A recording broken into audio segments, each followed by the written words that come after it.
না তো পাগলা দিতে হবে না।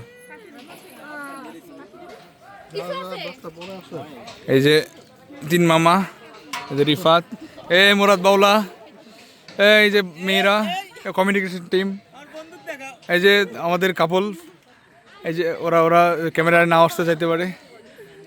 এখানে আরো তিনজন, সাইদ, এই যে আছে একজন সিনিয়র্স, দেন হচ্ছে হেড স্যার, কোঅর্ডিনেটরস। করে ফেলতেছি উইদাউট এনি পারমিশন। মেয়েরা এখানে আর হচ্ছে যে দুইটা ছেলে অনেকগুলো মেয়েকে সার্ভ করছে। হ্যাঁ, তোদের দিয়ে হবে। তারা তাদের অনেক কিছু নিয়ে ডিসকাস করছে। হ্যাঁ, ও পরে পেট ভরে খাবে তো এই জন্য খেতে যাচ্ছে না। পুরা ডেকচি নিয়ে বসছে এরা। হ্যাঁ, ওই যে খেমা, রাজন ওই দিকে তাকায় কি দেখো। হ্যাঁ ভাই।